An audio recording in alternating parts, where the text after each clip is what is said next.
Hello guys, ayan, dito na tayo. Pabili na. Ito, ayan. Kinuha ito original sa kasa dati. Bili. Medyo mahal nga lang, 630. Pinabuksan ko na para sigurado. Na-check up kung parehas. Yung part number nyo guys, parehas eh. Pero magkaiba na yung kulay. Ito yung luma. Grabe ng dumi oh. Oo. Itim na. Ito yung bago guys. Linis pa. Yung part number niya Honda XMP TZIN PPID30. Parehas din eh. Ewan ko makikita. Ay, hindi makikita. Ay guys. Yan, parehas. Okay. So yun, kakabit na natin.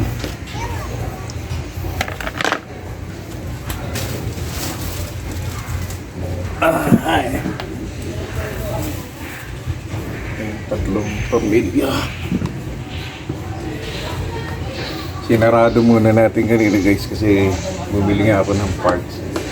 So, para iwas kasi walang tao dito sa bahay. Tinanggal ko muna. Para wag likutin at pasukan ng dumi. So ayan na nga guys, pinorward na natin at nag-mute na lang tayo kasi maingay na naman. Ang ingay ng video ko guys. Okay, so ayan, kinakabit na natin guys. Pero tinanggal muna natin kasi nung bumili ako ng parts ay kinarado muna natin yan. Eh, kasi malinis na, para hindi siya mapasukan ng mga dumi uli. Madali lang naman, anyway, hindi naman maigpit yung pakasarado ko niyan. So ayan, malinis pa rin, punas ng kaunti.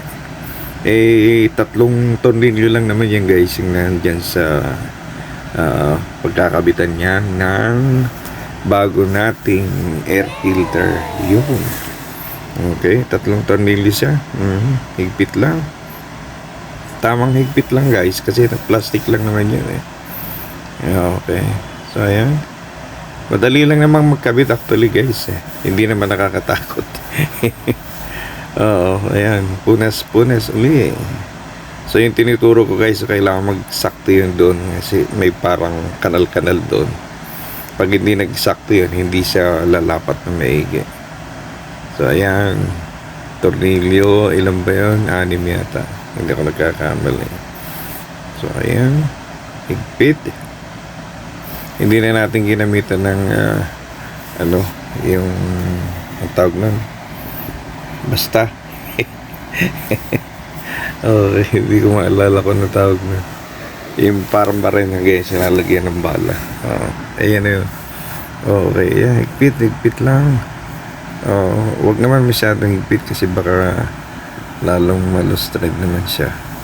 Basta yung tamang higpit lang. Kayang-kaya naman ng kamay. Okay. Eh, siyempre hipo-hipo din para makita yung lapat niya guys. Okay. Madali lang naman. Siguro mga 30 minutes. Hindi, actually yung video guys ay mga 10 point plus. Inano na lang natin, pinaiksi. Actually yun lang naman eh, para makita na kinakabit na natin. Alright, ayan na guys. Okay, punas muna uli para malinis tingnan. So okay na, nakabit na natin guys. Okay, approve. Approve. Ayan, sabi ng mekaniko ay approve daw. Mekaniko lang yan.